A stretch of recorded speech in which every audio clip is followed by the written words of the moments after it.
আসসালামু আলাইকুম। টাচবিডির পক্ষ থেকে সবাইকে ধন্যবাদ। আশা করি সবাই ভালো আছেন। আজকে হ্যাপি নিউ ইয়ারের রাত্রি। তো এটা ইসলামে বৈধ নয়, তারপর রাত্রি। তো সবাইকে তারপরও হ্যাপি নিউ ইয়ার।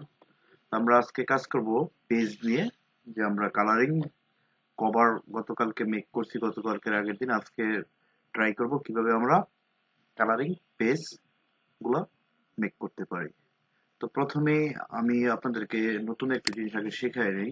যেমন এই পেজের একটু জুম করে দেখাই, এই পেজের প্যাডটা কিভাবে বানাবেন, এটা অনেকে জিজ্ঞাসা করছেন। এই প্যাডটা কিভাবে বানাবেন, অনেকে পাচ্ছেন না, বা এটা কিভাবে এটা প্যাডটা রেডি করতে হয়। তো আমি আগে প্যাডটাকে আপনাদেরকে দেখাই এটা কিভাবে তৈরি করতে হয়, তারপর আমরা চলে আসব কালারিং পেজ কিভাবে কাজ করতে হয়। প্রথমে ফাইল থেকে আমরা নিউতে ক্লিক করব। নিউ থেকে কাস্টম সাইজটা দিয়ে দিব, অর্থাৎ পেজের যে সাইজ 8x11 ইঞ্চি, এখানে একটা নিব। আমাদের সামনে যে এটা চলে আসছে, এটা আসার পর আমরা যে কাজটা করব সেটা হচ্ছে কন্ট্রোল আর দিব। কন্ট্রোল আর দেওয়ার পর আমাদের সামনে এরকম হয়ে চলে আসবে। তো এখান থেকে আমরা এই যে প্যাথ, এটা টান দিব। এই যে একটা প্যাথ এভাবে টান দিব, 0, এটার ইয়া হচ্ছে 0। এখান থেকে একটা প্যাথ টান দিব, এইটুকু। এইখান থেকে একটা প্যাথ টান দিব, এইটুকু।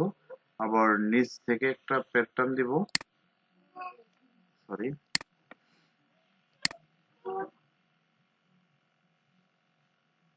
এইটুকু। তো আমরা এখানে প্যাথ টান দেওয়া শেষ।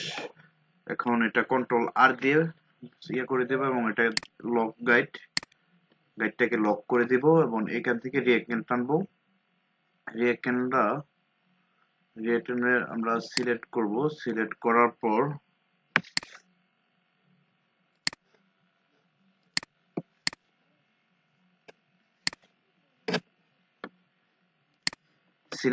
পর এটা এখানে ইয়ে হয়ে গেছে, একটু পানি পানি ছিল আমার পিসিতে, সেটা ক্লিন করতে গেছিলাম।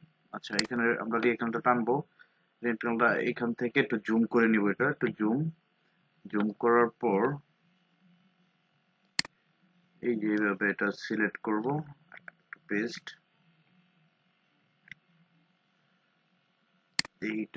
এইটার সাথে অ্যাডজাস্ট করব, এখানে অ্যাডজাস্ট করব, ঠিক আছে কিনা দেখব। ঠিক থাকলে আমরা এইখান থেকে আমরা এটা পাস করে দিব। এটা পাস করে দেওয়ার পর আমরা এখান থেকে লকগুলোকে আনলক করব, এবং এটা রিমুভ করে দিব। এখান থেকে এটা রিমুভ করে দিব, এখান থেকে এটা রিমুভ করে দিব, এখান থেকে এটা রিমুভ করে দিব। রিমুভ করে দেওয়ার পর আমরা এটাকে সিলেক্ট করব, গাইডটাকে। আমাদের গাইড সিলেক্ট করার পর তো আমরা দেখতে পাচ্ছি যে আমাদের ভিতরের যে ইয়াটা, প্যাডটা বা র্যাকটা, সেটা আমরা কিভাবে বানাবো। এই আমরা র্যাকটা বানায় ফেলছি। এইভাবে আপনারা র্যাকটা বানায় নিতেও পারেন, অথবা ক্রিয়েটিভ ফেব্রিকা থেকে যখন আপনারা কালারিং পেজের কাজ করবেন, তখন এরকম 8x11 ইঞ্চি প্যাড পেয়ে যাবেন। তো এটা আপনারা নিজেরাও বানায় নিতে পারেন, কোনো সমস্যা নাই। এটা এভাবে বানাইতে হয়। তো আজকে এটাই ছিল দেখানোর বিষয়। অনেকে জিজ্ঞাসা করছিল যে এই ইয়াটা কোত্থেকে পাবে। তো আমরা এখানে প্রথমে যে কাজটা করব, ফার্স্ট কাজটাই হচ্ছে আমরা আগে দেখব এটা ঠিক আছে কিনা। সেটার জন্য আমরা এখান থেকে এটা সিলেক্ট করব। সিলেক্ট করার পর এখান থেকে এটাতে ক্লিক করব, 12 আছে কিনা দেখে নিব। 12 থাকলে ক্লিক করে দিব, এবং এখানে মাউসে দিয়ে এটা ইয়ে করে দেব। দেন আমরা পেজের প্রত্যেকটার ভিতরে পেজটা বসাইতে হবে। সেটার জন্য আগে পেজটাকে সিলেক্ট করে, এটা হচ্ছে সাইজ, পেজের সাইজ। এটাকে আমরা এখান থেকে এডিট পেস্ট অল ইনপুট, এটা এখানে একটু ভুল হয়েছে, এটা কপি করি নাই।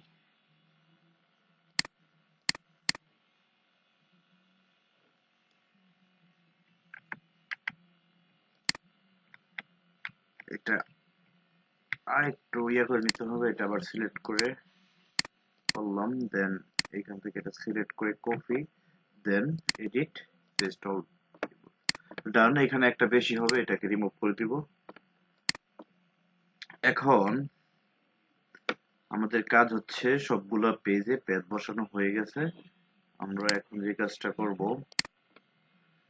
এই পেজের আমরা এগুলা কোত্থেকে পাবো, এটা আমি আগে নিয়ে রাখছি, সেটাই বসায় দেখাবো।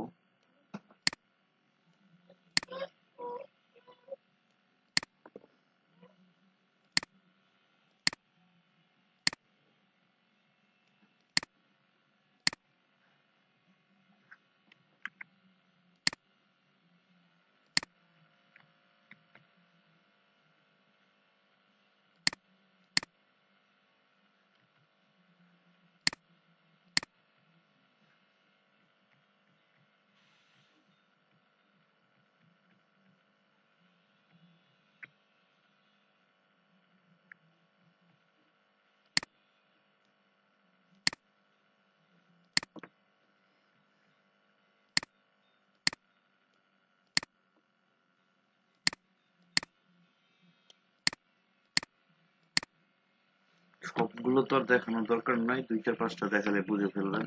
এগুলো রিমুভ করে দিই। এগুলো আমরা পাবো হচ্ছে, আমরা এখান থেকে চলে আসবো ক্রিয়েটিভ ফেব্রিকা থেকে আমরা যদি এখানে লিখি, যা লিখি, অর্থাৎ এটা সাবস্ক্রিপশন আপনাদের কিনে নিতে হবে, সাবস্ক্রাইব করে নেবেন। এটা $2-3 হয়তো লাগতে পারে। কালারিং পেজের ক্ষেত্রে এটা করতে হবে, আগে বলছি এটা খরচ হয়। তো আমরা এখানে SUMMER, summer, CULORING, colouring, PAGE, আমরা লিখবো সামার কালারিং পেজ, এটা যেটা এখন কাজ করতেছে সামার।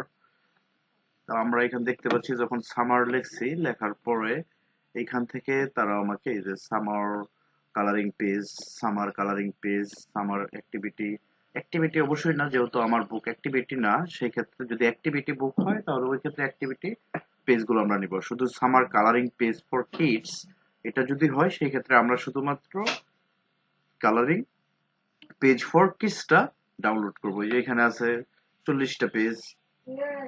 এইভাবে আমরা একটু এটা দেখে এখান থেকে ডাউনলোড করে নিব। এটার সাবস্ক্রিপশন আমার মেয়াদ শেষ, এটা 31 তারিখে মেয়াদ শেষ হয়ে যায়, আবার 3 তারিখের দিকে আমি নেই। 3 তারিখের দিকে যখন নিব আমি, সেটা আমি আপনাদেরকে আবার ডাউনলোড করে দেখাবো। এখানে পিডিএফ থাকে, এআই থাকে, আমরা এআই নিব, পিডিএফ আমাদের কোনো কাজে আসবে না, এআই নিতে হবে। তো এটা আমি আপনাদেরকে 3 তারিখে আবার দেখাই দিব, এটা নিয়ে নিয়ে আবার, এটা বর্তমানে আমার নেওয়া নাই, এটা 3 তারিখে নিব আমি। এটা ছাড়া কাজ করা অসম্ভব কালারিং পেজে। তো এটা যখন আমরা ডাউনলোড দিব, এরকম 5 থেকে 7টা পেজ, 30টা 40টা করে ভিতরে টিউটোরিয়াল থাকবে। এরকমটা আমরা ডাউনলোড দেওয়ার পর সেখান থেকে আমরা বাছাই করব, বাছাই করে সব 5টা পেজ যদি দেই, 5টা পেজের মধ্যে ধরলাম 200 এরকম থাকবে। 200 থাকার পর এখান থেকে আমরা 200টা পিকচার এভাবে নিয়ে আসবো। নিয়ে আসার পর এখান থেকে টিউটোরিয়াল গুলা বাছাই করে, আমরা যদি 110 পেজের হয় তাহলে আমাদের লাগবে অনলি 550টা। এখানে বসাইতে হবে আমার 550টা, অর্থাৎ 200 থেকে আমার 550টা আমি সিলেক্ট করে এখানে নিয়ে আসবো, খুব ভালো ভালো দেখে। আনার পর আমরা এটাকে এখানে বসাবো একটা, এইভাবে এখানে এনে বসাবো একটা, এইভাবে একটা একটা গ্যাপ থাকবে, একটাতে বসাবো, একটাতে যে এরকম একটা গ্যাপ থাকবে, একটাতে দিব একটা গ্যাপ, একটাতে দিব একটা গ্যাপ, একটা দিব। কারণ হচ্ছে তারা যখন এটা বুকটা প্রিন্ট করে, প্রিন্ট করার পর একটা পেজে কালার করার পর যদি এই পেজে আমরা দেই, সেই ক্ষেত্রে তাদের মানে কালারিংটা নষ্ট হয়ে যায় দুই সাইডে থাকলে, একটা সাইড ফাঁকা রাখা লাগে। আর এরকম যদি আমরা দুই সাইডেই বসাই, সেই ক্ষেত্রে অ্যামাজন থেকে এটাকে আমাদের নিবে না, গ্রহণ করবে না, আপলোড আমরা করতে পারবো না, কাস্টমারের রিভিউ খারাপ আসবে। এইভাবে একটার পর একটা এইভাবে বসাবো, একটার পর একটা প্রত্যেকটা পয়েন্টে এইভাবে বসাই দিব, একটার পর একটা, একটার পর একটা এইভাবে বসাই দিব, সবগুলাতে এইভাবে একটার পর একটা বসাইতে হবে এইভাবে। অর্থাৎ এইখান থেকে আরেকটা আছে,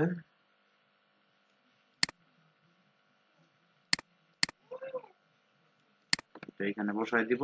এই সিরিয়ালে পুরোটা এইভাবে এনি পর্যন্ত নিয়ে আসবো, এই সিরিয়াল থেকে পুরোটা এইভাবে এইটুকু পর্যন্ত নিয়ে আসবো, এই সিরিয়াল থেকে পুরোটা এইটুকু পর্যন্ত নিয়ে আসবো, এইখান থেকে এইটুকু, এইখান থেকে এইটুকু, এইখান থেকে এইটুকু। এইভাবে আমরা সবগুলাতে এইভাবে একটা একটা করে বসায় দিব। এইভাবে সবগুলো একটা একটা করে বসানোর পর কাজ শেষ। এরকমটা বাবা ভুল হবে। দেন আমরা যেটা করব,